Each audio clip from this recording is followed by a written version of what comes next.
stadium lights, the free buzz before halftime. My heart racing like it's 4th and 5 on a Midwest Saturday night. Welcome back to another episode of Mizzou Storytellers. We are on a roll with episodes with guests. Yeah. And boy, do we have a good one today. Oh, I'm so excited. We have the ultimate storyteller. I know we've said that before, but I think today's guest is better at telling stories. Let's cross our fingers and hope he does. Yes.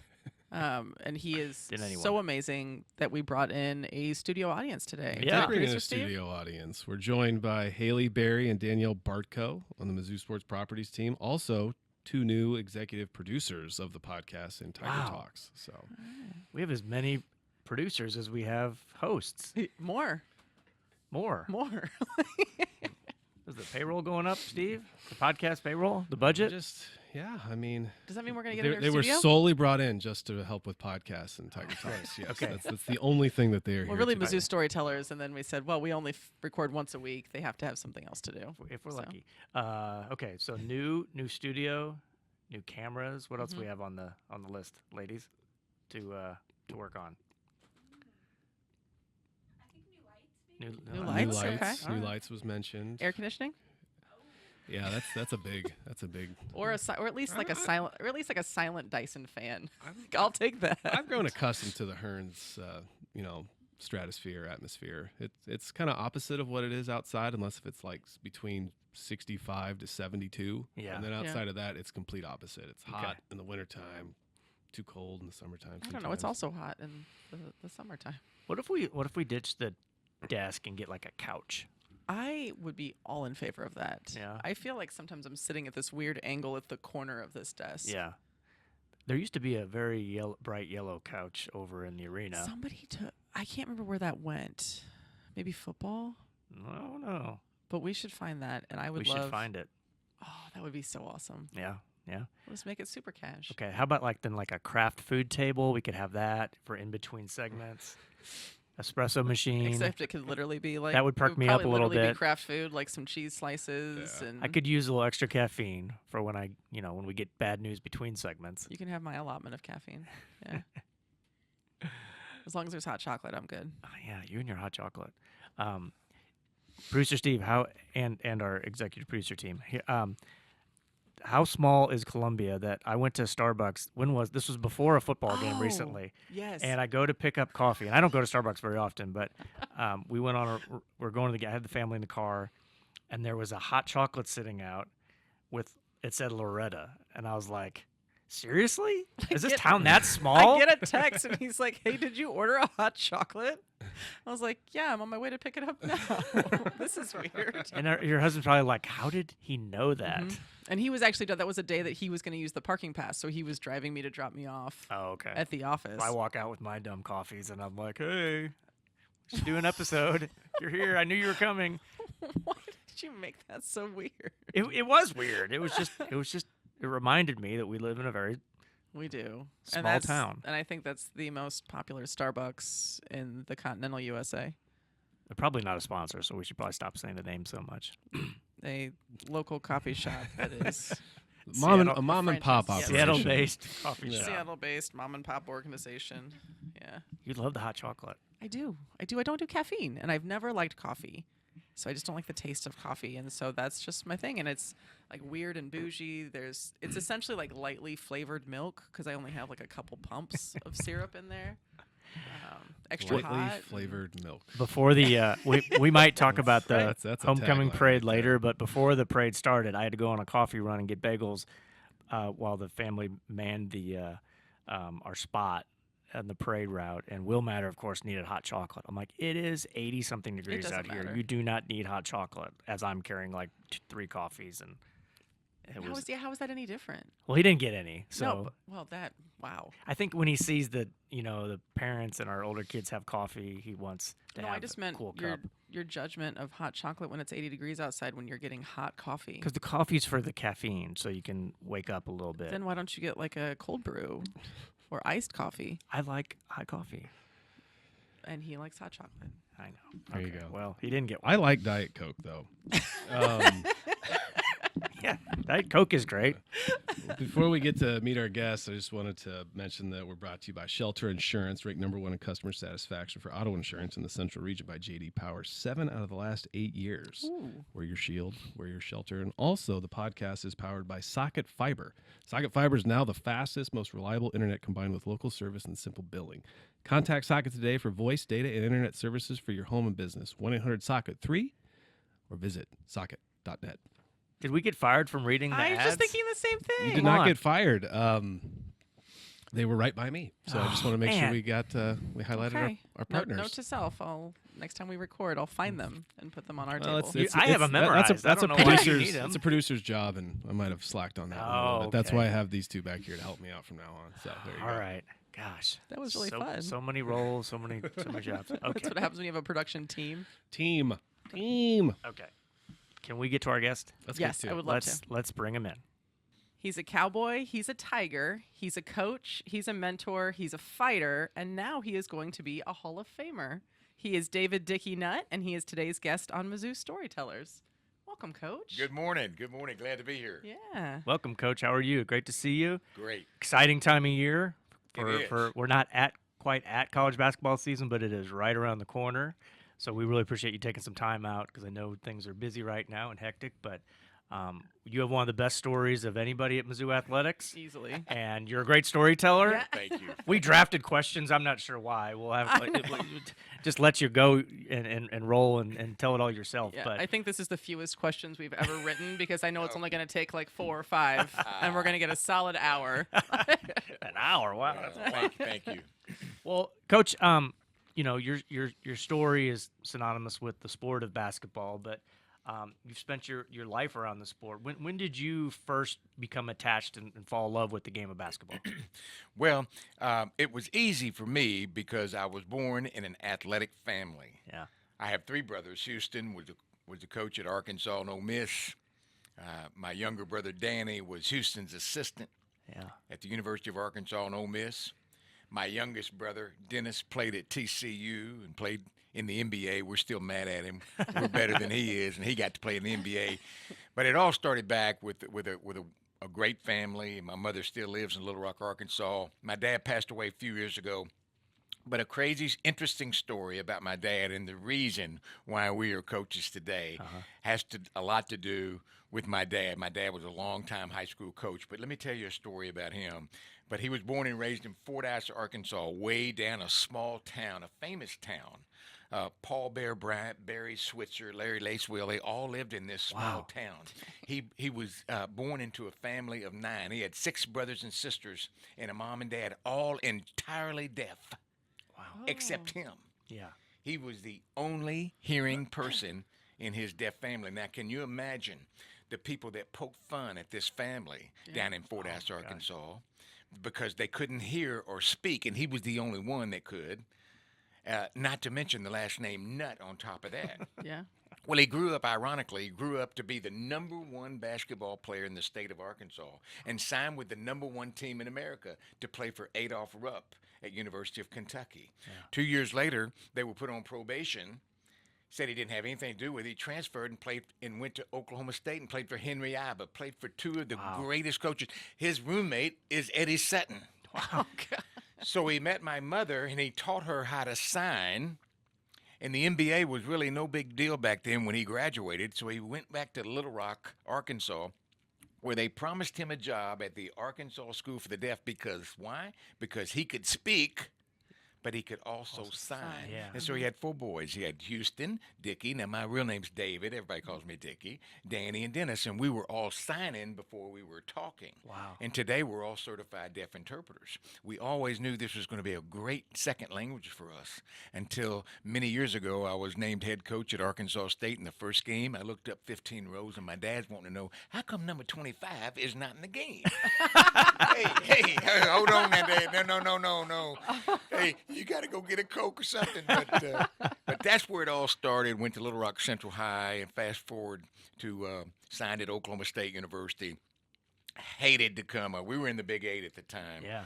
Now it's the Big 12, obviously. But I hated to come to Columbia, Missouri. Why? Because of the antlers. The antlers wore me out. It was nut this, peanut that, or whatever. I can't I imagine was so why. mad. I just hated coming to Columbia. But I tell you, every time I hit a three, I would point at them. Now, it was in warm-ups, but I still pointed at them. Now, you didn't take the traditional route that a lot of college coaches do. Usually you graduate, you become a grad assistant for a program, and then work your way up. So tell us a little bit about what you did after you graduated from Oklahoma State and how you got into coaching. Okay.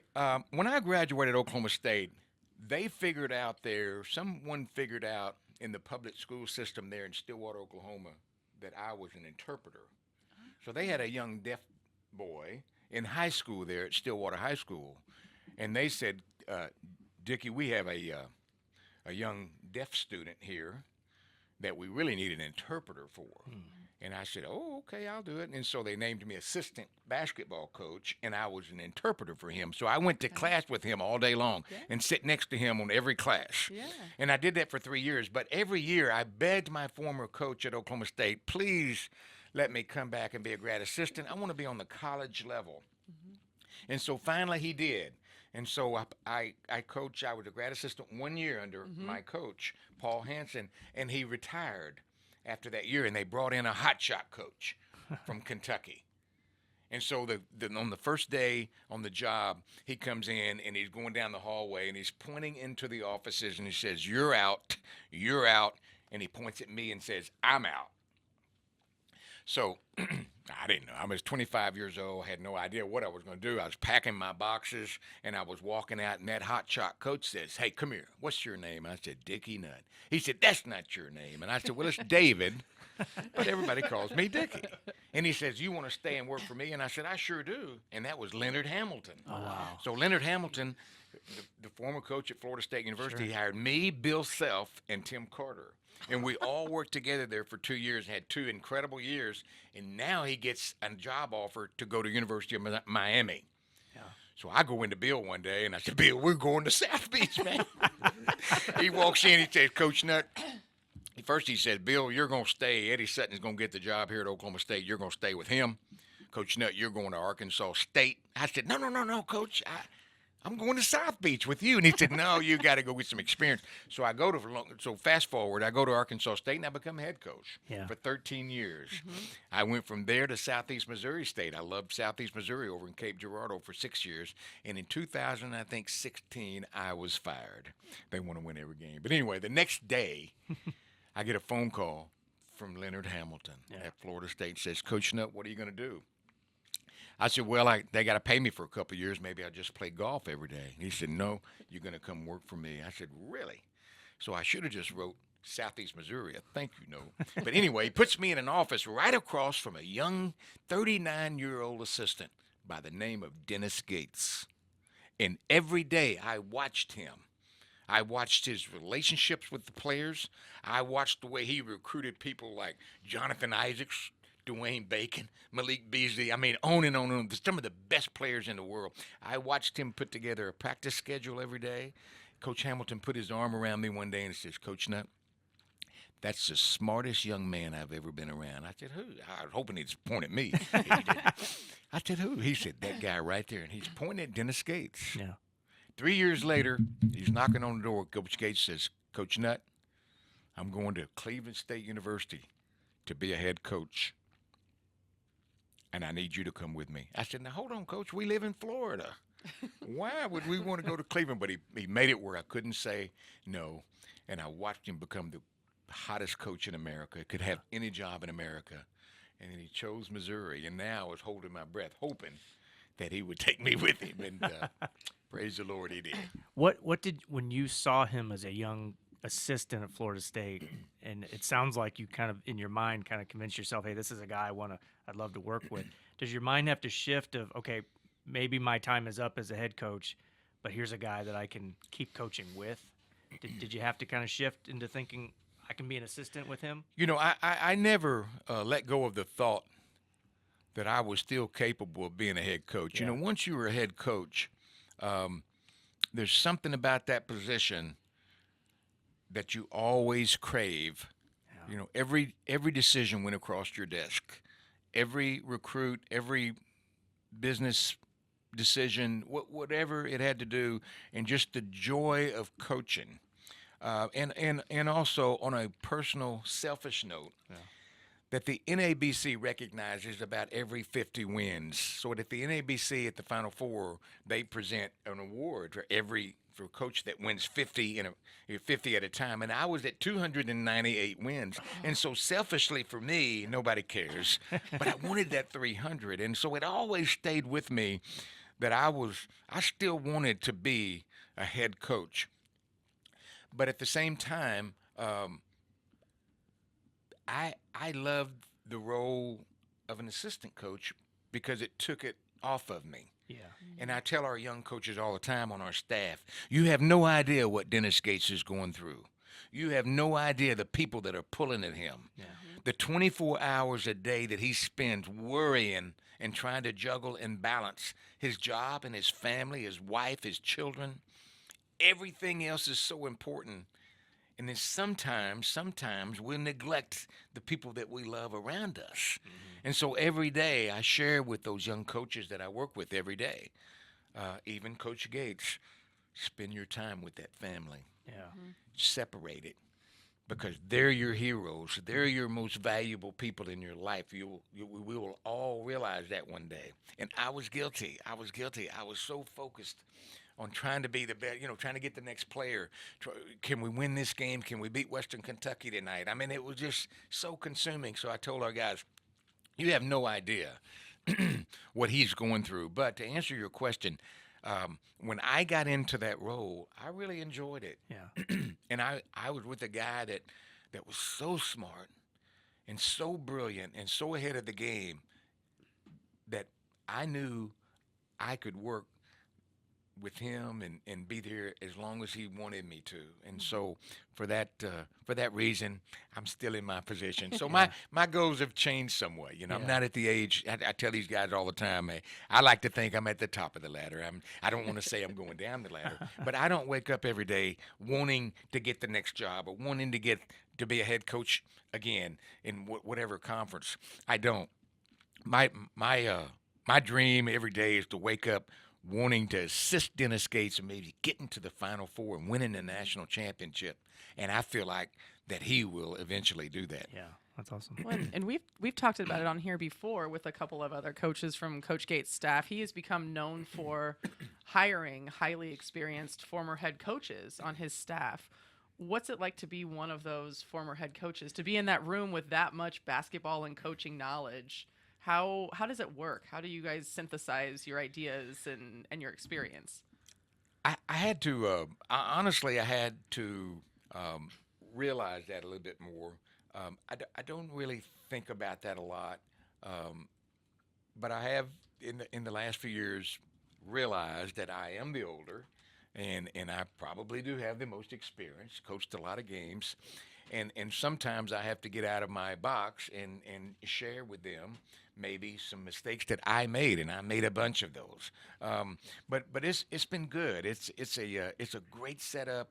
What I love about Coach Gates is that he wants you to have input in this program. Now, some coaches, a head coach, I have a lot of former head coaches, the coaches that have been fired, call and ask, what's the blueprint? How do I get back in? I would love to assist somebody. I would love to be an assistant to the head coach. I would love to be able to be in a program. Well, it's very difficult for most because you've been a boss all your life. And if it doesn't quite go exactly the way you want it to be, sometimes head coaches voice their opinion in a negative way, and you can't do that. And so my message every day to our young guys is, listen, if you've got a reason or you want to debate what he's saying, then hey, you have a suggestion. That's all you have. You are an assistant coach. We are here to assist him. And so you can suggest you all you want, and he can look at it and he can say, no, Coach Nutt, we're not doing that at all. And it is, yes, sir, we'll do it the way you want to do it. And so that's the difference in hiring a former head coach, because a lot of people don't want to do that because they're kind of set in their ways. And I'm not saying I'm anything different, but I do realize that, and I'm humble enough to know that this is his program, Yeah. and we've got to make sure that he's comfortable and we take the problems off of his plate. Coach, I want to ask you a little bit about your time at Arkansas State. I think your third year there, you win the league. You're coach of the year in the Sun Belt, and that's a one-bid league. So you got to win the tournament, and you didn't win the tournament, so you don't go to the NCAA's. Crazy. But the next year, you do. What did that mean for you at that time in the program? And I think it was '99. You get to make it to the NCAA tournament and take that team there. It was a surreal feeling because of the way it all went down. When the current athletic director came into my office and I was an assistant coach, and they said, Coach Nutt, we're going to make a change, and we want you to be the head coach for 1 year. We want you to be on an interim basis while we go out and get us a big name coach. Now, it kind of hurt my feelings. But I said, hey, I take it. But I took it somehow or another. We won 9 games. They came in and said, Coach, we really hadn't found who we wanted. Let's go 1 more year. I said, okay, no problem. So we won 15 games. They said, Coach, we made a little bit of improvement. Let's go another year. I said, you got it. We won 20 games and won the Sun Belt Championship. Yeah. But we go to that first game in that tournament and get beat. The second year, we played for the Sun Belt Championship in the right there in Jonesboro, got beat by Louisiana Tech, and got second seed to go into the tournament. And now we win that tournament. Yeah. And that was a feeling that you would never, I can never explain what that was, because Arkansas State has never been to the NCAA tournament. We had no idea what even the NCAA tournament was. So it seemed like anybody was at that game in the Superdome to play the famous Rick Majerus and the Utah Utes. You know all about him. Halftime, it was 33-33, and in the second half, well, I don't want to talk about second half, but that was a good time. Yeah. What an experience, I'm sure, just to lead those kids to that tournament. And when you only get one chance as a Sun Belt team, and to be able to do it, that's awesome. Yeah. Well, now all of the time that you spent at Arkansas State and the success you had, you're being honored you're inducted into their Hall of Fame this weekend. Congratulations. Well, I am, and I'm excited about that. I want to tell them it's 20 years too late, but I'm excited about that. They say that you lose about 10% of your popularity every year as a coach, and I was there 13 years, so do the math on that. But I'm excited about that. My daughter Lexus called again this morning asking what to wear and this and that. It's all of my friends. We even have people from Columbia, Missouri, driving to Jonesboro. They called this week, and how can they get tickets, this and that. So I'm excited about that. I'm excited for the new athletic director they have down there, Chris Pesman. I think he's going to do a phenomenal job.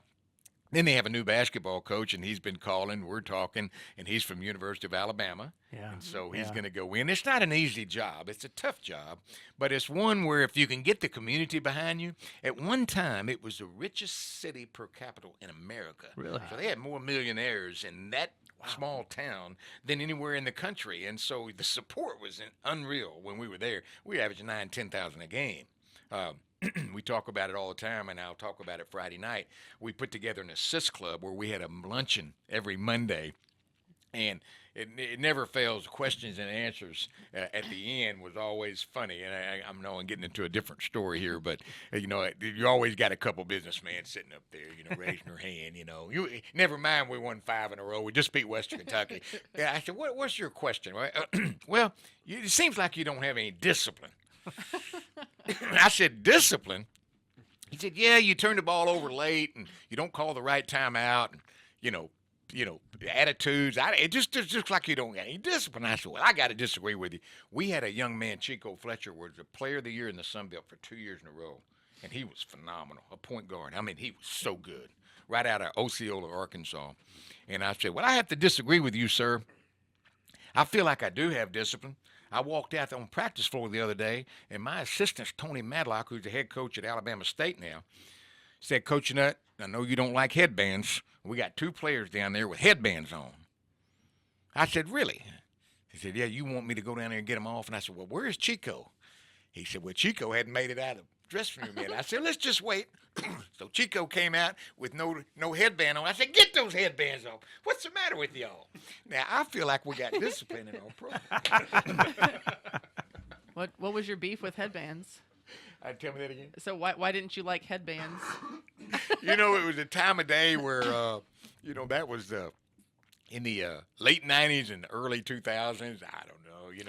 I made sure that every shirt tail was in and every shoe was laced. The one thing about Arkansas State, I was telling them, the new coach there, they didn't keep me for 13 years as a head coach because I won every year.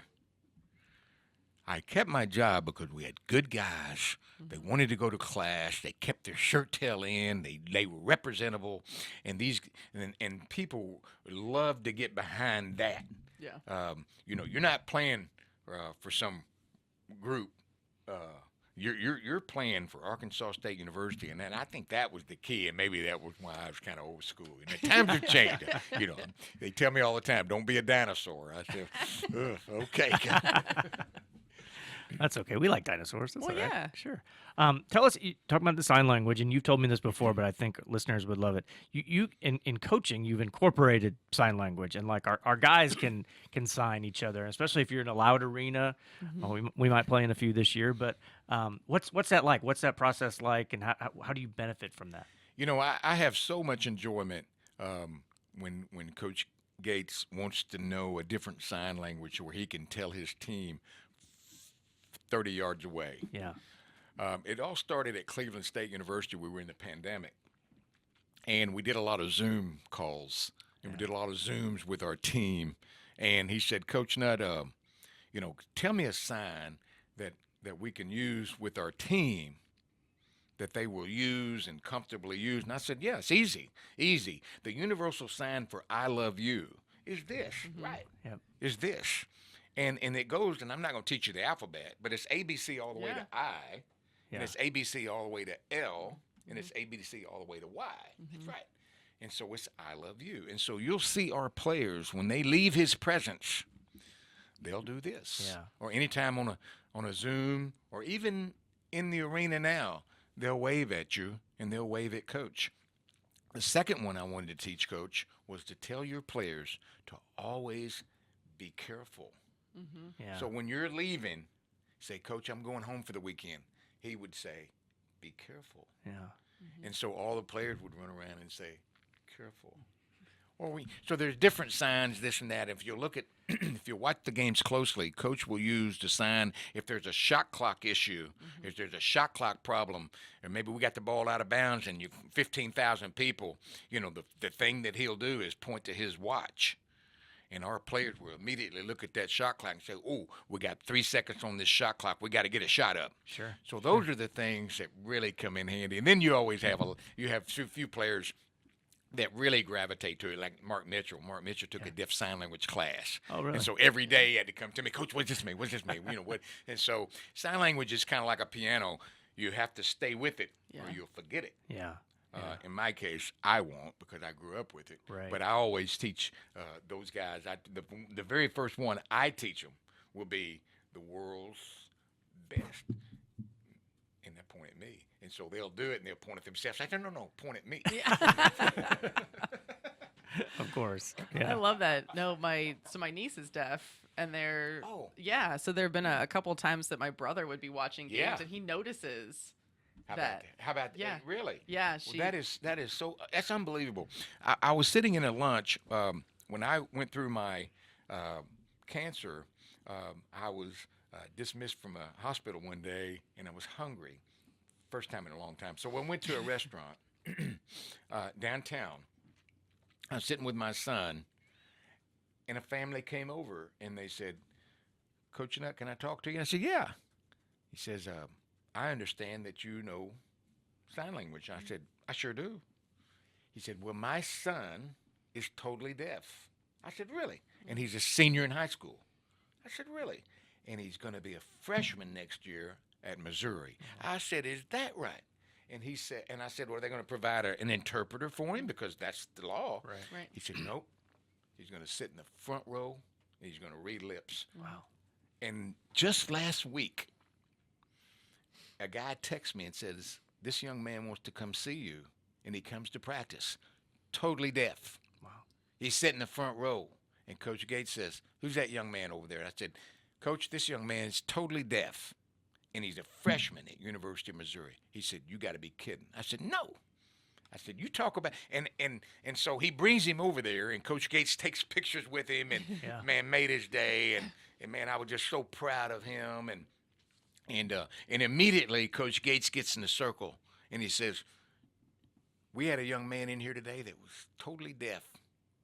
Sometimes we complain about stuff. Sometimes we complain about, hey, we got to do this. We got to eat this. We're eating where again? Hey, don't complain around me. And so we're so proud of that, and it just kind of plays hand in hand about putting everything in perspective. For sure. Yeah, I Yeah, love that. I'm good to know that. Yeah, For she's sure. she's a freshman in high school, and it's Wow. Yeah. And so they noticed some sign language going Yeah. on. How about that? Yep. And my niece likes to. We watch. It's really funny as she's gotten older. When we watch sporting events, we tend to ask her if she can read what the coaches are saying, How? read their lips, and she catches a few about not that? amazing words. But How about, how about that? How about that? yeah, Yeah. Oh, that's really good. Yeah, interesting. Well, you brought up your cancer and diagnosed 2 years ago, was it? Right before the season, or when did that happen? December 23rd. I'll never Okay. forget it. My doctors tell me that I'm alive because I have a profession, that I have a doctor at practice every day. So I walked in. I was a full-time assistant coach, and after practice, I just kind of bebopped over to the doctor, CP, Chris Perrin, and Dr. Ma, Dr. Fleshman. They're all sitting there, and I said, "Now, doctor, now don't be alarmed. I got a lot of muscles popping up everywhere, but right here, I got a spot on my leg that's no bigger than a mosquito bite, and there's nothing wrong with it." I said, I still run a couple miles a day, and, you know, I run circles around all these young guys. They said, it's probably nothing. Let's just take a look at it to be sure. They go take an MRI, and they called, and they said, Coach, we got to talk to you. I said, what is it? He said, man, you got deadly cancer. I said, what? I've never been sick a day in my life. Yeah. They said, Coach, you got deadly cancer. You have Ewing sarcoma. And it usually starts in the 10-year-olds, not in the 60-year-olds. Wow. And it starts in your bones. They don't detect it until it's too late, until it's amputation or death. But somehow or another, Lord willing, they spotted it and said, you've got to start chemo yesterday. So I said, well, I want a second opinion. So Dr. Witten, Chuck Witten, Yep. his name's all over the building. Right. Coach Gates called him immediately, and he says, I want to put you, second opinion is going to be in MD Anderson Hospital in Houston, Texas. I said, okay. So I get a flight on the 28th of December, about 5 days later, and I go alone to Houston, Texas. And I don't know if you've ever been to MD Anderson Hospital. It's a magnificent building, but it's people everywhere. Yeah. And my Uber was lined up, and I was just waiting to get out. And finally I said, I'll get out. I'll walk. I'm good. Most people couldn't. I mean, it was a sight to see. So I walk in. There's 4 women standing at the 8 wide doors with charts. So I just kind of walked in, all the people, and scattered the people. And I said, ma'am, where do I go? I'm David Nutt. David could be under Dickey. Yeah. Looked at the chart and said, you're going up on the 9th floor. I said, okay, good. So I go up there, wait 2 hours. I had an Iranian doctor come in. He said, yes, Coach, you got Ewing sarcoma. It's curable, but it's a long road. I said, really? I said, that's no problem. So I go down the elevator and I go out. I go out, and one of those women said, congratulations. And I stopped, and I said, now, ma'am, I don't hear so well. You talking to me? Yeah. She said, yeah. I didn't really know what she was talking about. I took another step, and I looked back, and I said, ma'am, I got to ask you, why are you telling me congratulations?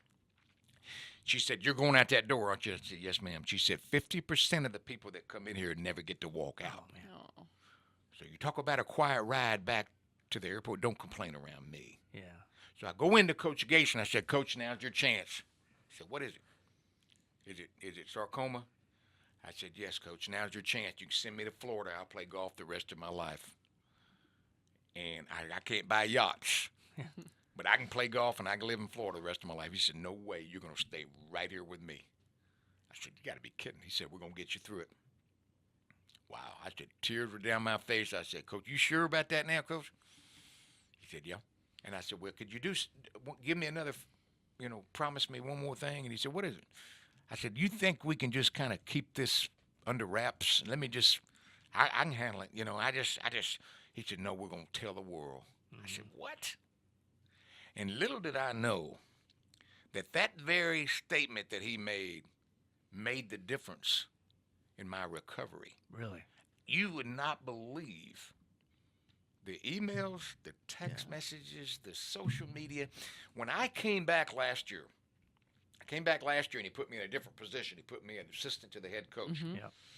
I came to picture day on October the 14th, bald-headed with a hat on. Yeah. And I said, Coach, I don't really want to do this picture. He said, you're in that picture. This hat got to go.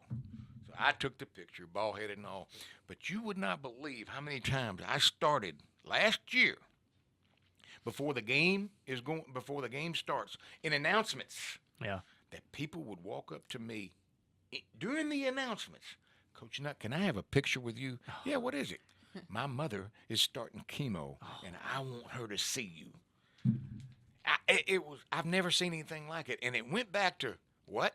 Dennis Gates, with his mind, was 3 years ahead of people. Yeah. And I wanted to keep quiet and stay in that bed, and he said, no, we're going to tell the world. Yeah. And that was the difference in my recovery. And so I'm proud to say, praise the Lord, that it's gone away. Yeah, gone away. that's incredible. That is amazing. Hope it don't ever come back. Right.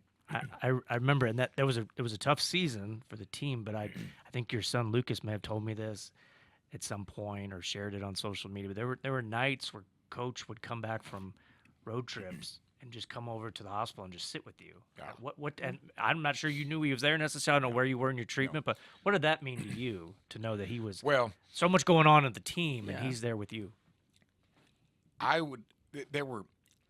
I did treatment every 21 days. Yeah.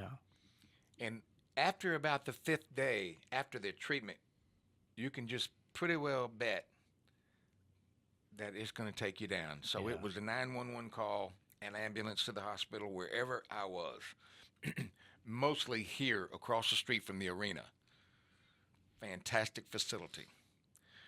There were times I would stay 14 days at a time in that hospital bed during that season.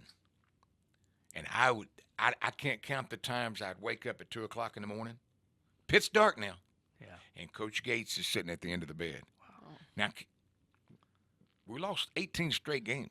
Yeah. We did. And he's there at the end of the bed. And I said, Coach, and I turned the lights on. Coach, what are you doing, Coach? Came to see you, Coach. Wow. Unbelievable. Unbelievable the way him and his staff and family, the way they, it was incredible for me. And that's a feeling that you'll never forget. Yeah. It was almost exactly a year ago then, October, you got to ring that bell. What did that mean for you? Well, And what happened was that we did three chemos, which nearly killed me. I don't wish that on anybody. And then I had to do 25 radiations every day at 8 o'clock. So I had to walk in and then go back and sit at home, radiation right on the leg. And so the doctors called me in and they said, and Dr. Ivinsky, a woman doctor, and she said, Coach Nutt, three treatments, yes. 25 radiations, yes. Said it went away. Said it worked. I said, really? I said, well, can I go ring that bell? No, not so fast. Said, you got to be kidding. I said, yeah. Treatment's another year. I said, no way. I said, I can't do it. And so I said, I want you to call MD Anderson and ask them what's the post-surgery, because they didn't have to do anything other than cut a little just to make sure it was gone, and it's gone. And so MD Anderson said, see if Coach Nutt do 3 treatments. And so I did 3, and it nearly killed me again. Yeah. And so then they said, Coach, we're done. And so I said, I can ring the bell? They said, yeah. So I went to ring the bell. There's nothing like it. Yeah. But, it's a tough way. You know, of all the years I was a coach, you know, you always have certain situations where someone asks you, hey, can this young man sit on your bench? That's his last wish. You know, he's going through chemotherapy, and all the years that we even took teams to the St. Jude's and see different, and it was always pat him on the back and, man, wish you luck and pray for you and walk away, but never really thought about it like you do now. Yeah. So somebody called me in the season last year and said, my one of my best friends is going through it, and she'd really like to come meet you and whatever. And it's just a whole different world. Yeah. And modern medicine is phenomenal. But if you hadn't been checked out, I encourage you to get checked out Yeah. because you don't ever know. Yeah, absolutely. I was never sick a day of my life. Gosh. That's crazy. Well, we're ecstatic that you're back with us. That Thank you, that Dave. you got to be here for last season, obviously, and here we go again, another season, and Coach Nutt is with us, so we're all lucky for that. Yeah. Thank you. All right, we're gonna dive right in. Rapid Okay, so fire? we got Yeah. rapid fire, 5 questions for you. Okay, come on. Now you're a storyteller, so he's got to Yeah, be make it he's short. got to be rapid. All right, what do you want? Odds or even? I'll do odds. Okay, go for it. All right. Best meal in Columbia. Not necessarily restaurant, but your favorite meal to have. New York Strip, From where? Murray's. Okay. Oh, All good right. answer. Good Okay. answer. Okay, Coach, if you had to pick a walk-up song to represent you every time you enter the gym, what would it be? Earth, Wind, and Fire. Which song? Fantasy. Oh, okay. Oh, that's cool. Josh Moore's listening, so he's gonna. Yes. We're gonna All have right, to make we'll sure get he that plays set that up. at least once this year.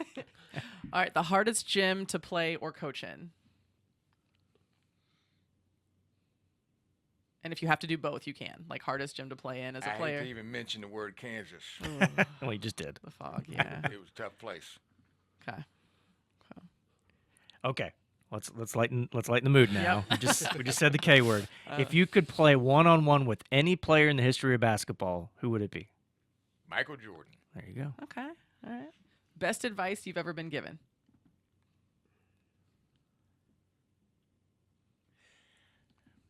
Mother, treat other people like you want to be treated. The golden rule.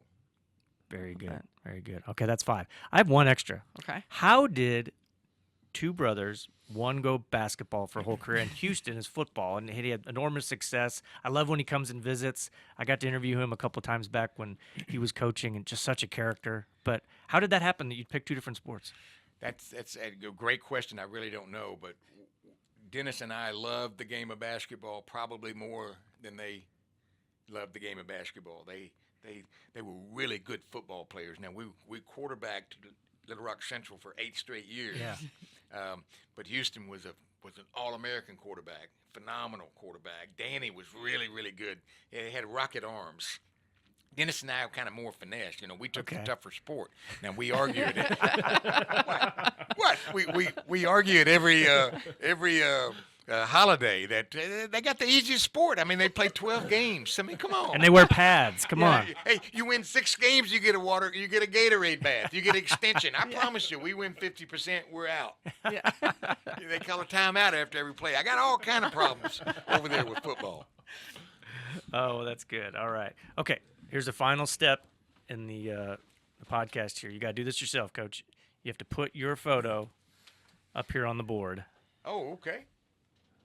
Picked out a good one there with you and some of your guys. Now, be careful. This board is very delicate. No one has knocked it down yet. He's a finesse player. How about that? That okay? I think so, if it sticks. Oh, maybe go into the cork. Right there. Perfect. That's easier. There you go. You good? Look at that. Okay. Well, thank you, Coach. This was a lot of fun. You were on our wish list to have in here for a long time because you're the best storyteller at Mizzou. I'll just say it. Hey, thank you very much. You're a natural. And when I first heard you speak, you spoke at we have twin boys, and they were at their middle school like fall sports banquet. You were the guest speaker No way. at John Warner a couple years ago, and I was like, this guy's amazing. And you told so many stories, and it was great. And I'm like, man, it'd be great to get on a podcast someday. Yeah. And here we are. Thank you, Dave, for saying Okay. that very much. Thanks, Coach. This was a lot of fun. Thank you. You bet. Thank you. This episode of Mizzou Storytellers on the Inside Mizzou Athletics podcast is brought to you by Shelter Insurance. Ranked number 1 in customer satisfaction for auto insurance in the Central Region by J.D. Power 5 out of the last 6 years. We're your shield. We're your shelter. David Dickey Nutt. What a guy. What a guy. Man, he's just so engaging. He could have gone on for another hour, I think. That's what I said. I said Easily. I would love to go back and count. I think it was about 5 actual questions. He's got some really good stories that he didn't tell, so I we might have to know. have like a part 2 with Coach Nutt. I would love that. I would love took that us- so much. He took us on a ride like at the start. Oh, Within yeah. 7 minutes, it went from Adolph Rupp to Dennis Gates yesterday. Yes. And there was a lot of stops on that journey. Yes, there That were. was I- that was a jam-packed 7 It minutes. was. I saw him at the football game, the homecoming game. We were down before kickoff.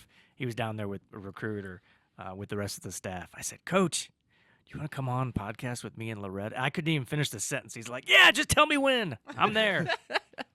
So he was an easy sell. He has the best stories. He does, yeah. Just such a character. And so good we got him back. Because, like, when the diagnosis came out 2 years ago, Yeah. like, well, hopefully he fights through this. He will. But not sure if he'd ever coach again, Right. know. And then, sure enough, he's back and looks stronger than ever. Well, that year was just like a perfect storm of all the bad Yeah. things.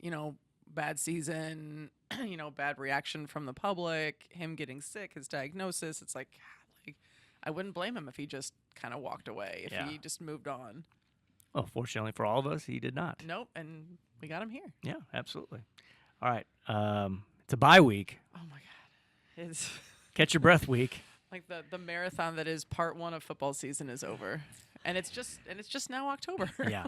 Yeah. Producer Steve, are you catching your breath this week? I am a little bit. Yeah, it's 5 in a row. I think I saw somewhere that no Power 4 school has ever started a season. It's been since I think 25 years that a Power 4 school started the season with 6 straight home games, Gosh. 5 straight home games. Yeah. It's crazy. It's a lot. It's a lot. Yeah. We're the last team in the country to play a true road game. And that's Yeah. not for another few weeks. That's a hefty little distance. Yeah, it's just a unique, quirky schedule this year. But those 5 games were fun. Yeah, Won they them all. were. Heck yeah. Won them Yeah. all, baby. Yeah. Saturday was homecoming. So much went on. How was your homecoming? It was so good. Friday night we had photos on Furrow, which Yeah. is one of my new favorite things that we do. People were able to come to Memorial Stadium, come down on the field, get a photo with their family or whomever they wanted. That was great. And then I know House Decks. Did you guys go to House Decks? No, we had high school cross country Friday that's night under the right. lights out at The Gans. Gans Creek It's a Classic. great race. It was a great time. Really fun time. But we had to.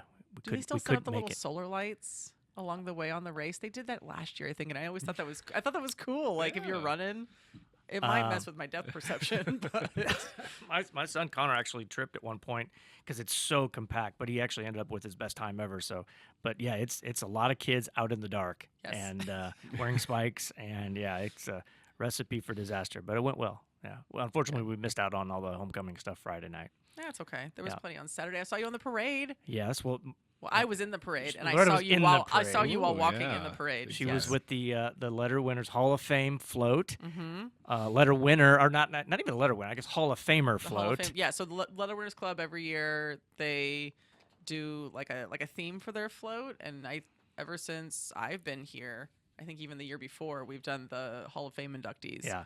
So, producer Steve, the float was just one chair, What's and it this was year? Bob It Brendel was Bob Brendel. living it up with his own personal float He on sure his did. birthday, On his nonetheless. birthday, which Birthday. is so cool. Did you give him a crown and stuff? No, but I took plenty of pictures. We posted on social. His back was to us where we were standing. because you better believe he sat the whole time. Oh, He yeah. sat Oh, in his yeah, for throne the whole sure. parade.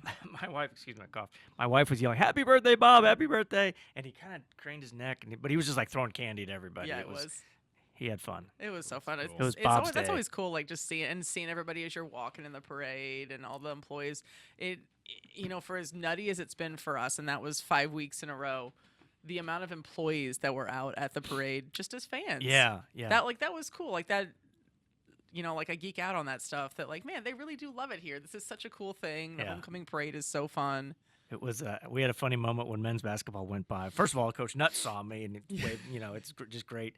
And I'm just there with the kids and Molly, and Coach Gates came over, and he shook my hand. We did like a complicated handshake that I'm always very self-conscious about, but we did. But he had to tell me something, and but he was still walking. Right. So I had to go out into the parade and march with him as he just gave me an update on something. And then, like, I walked back to my kids. They're like, that was so cool. You marched with Coach Gates. I'm like, it wasn't that cool. He just had to tell me something work related. I'm glad that you understood your place, that you had to follow Coach Gates. He wasn't going to stop and talk to you. Oh, no. I could not hold up the parade. I guess I could have kept walking with them and hand out candy, but no, I went back. Yeah, that was super fun. And then, like, I went home and took a nap. That was glorious because we had a night game.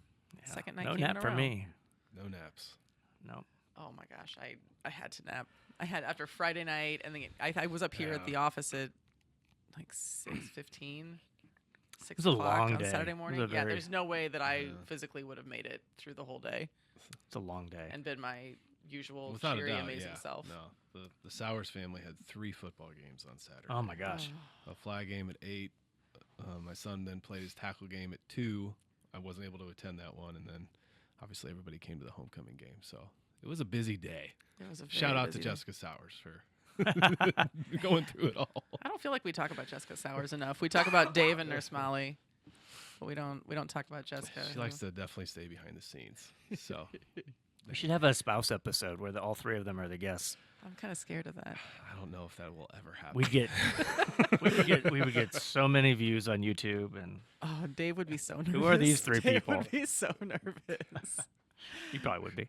Oh my gosh. I saw Dave Jones in the parade also with the lacrosse team. Yes. That was a like fun Columbia Youth surprise Lacrosse, because we yeah. saw you, and I just assumed Dave and the kids were somewhere else, but then they come marching through, and Oh my God, the kids love it. And Dave was telling me that Amelia, she had 2 modes of throwing candy.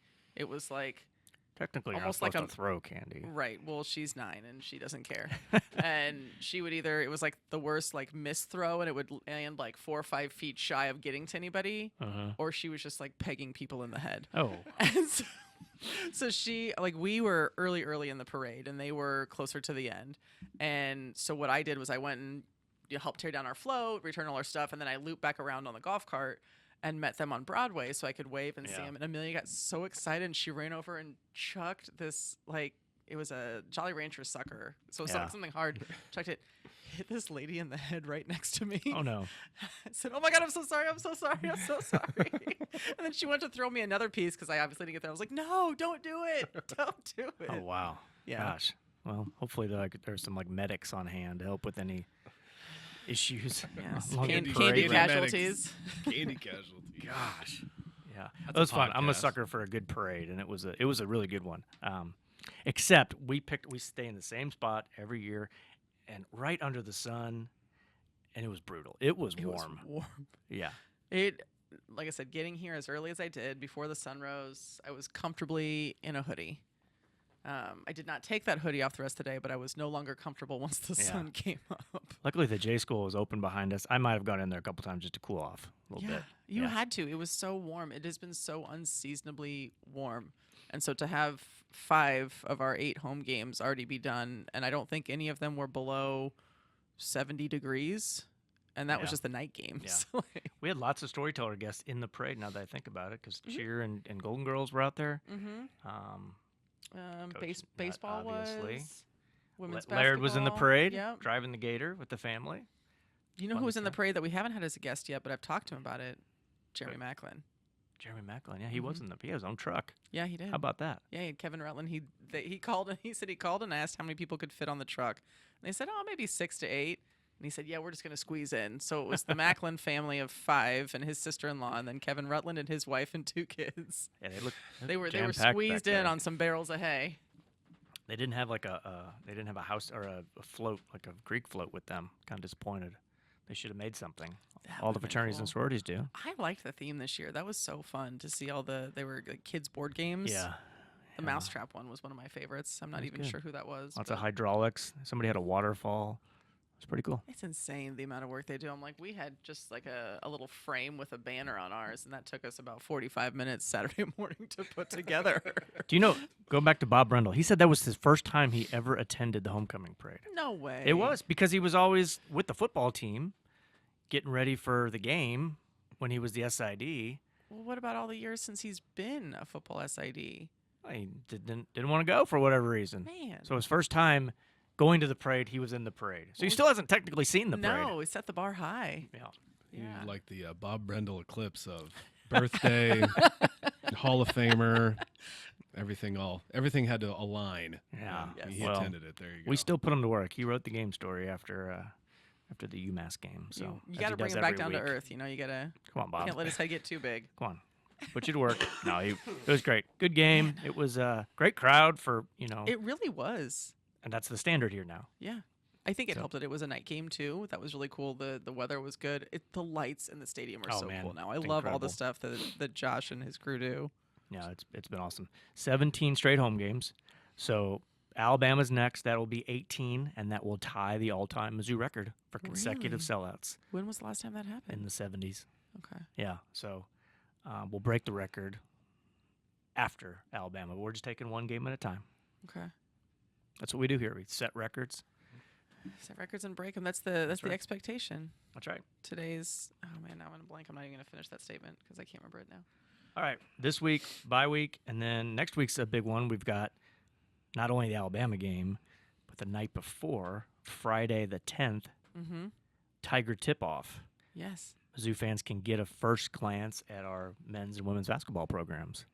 We've never done exactly that before. It's at Mizzou Arena, I it's at should Mizzou say. Arena, yep. It's not what we used to do in the columns a couple times. No, and it's just like almost like an exhibition practice. Yeah. And I feel like I know the person who's going to be emceeing I'm not. the No, event. no, Well, what no, happened? no. I was informed yesterday. I will be a spectator. You got ousted? No, I may have just spoke a little bit too soon. Yeah, You there was s- an idea that Too I soon. may. You spoke about it for the last I know. 2 Well, weeks. I think I may have gotten fired. may have gotten fired. Somebody might have watched the Roars tape and decided that wasn't up for me. I just do eulogies now. I do Aw. those. Sheesh. And podcasts. No, I'm joking. No, I don't think I will. Okay, It will then- be an interactive Then night. I though. don't know who's emceeing then. You'll find out. Okay. Okay. No, it'll be fun though. First chance to see Coach Harper, her team in action. A lot of new faces on that team. A lot of new faces on the men's team. But also we return some really vital all SEC caliber players. So it'll be fun. It'll be fun. Open to the public. Open the public starts. Doors open at 5:30, 5:30.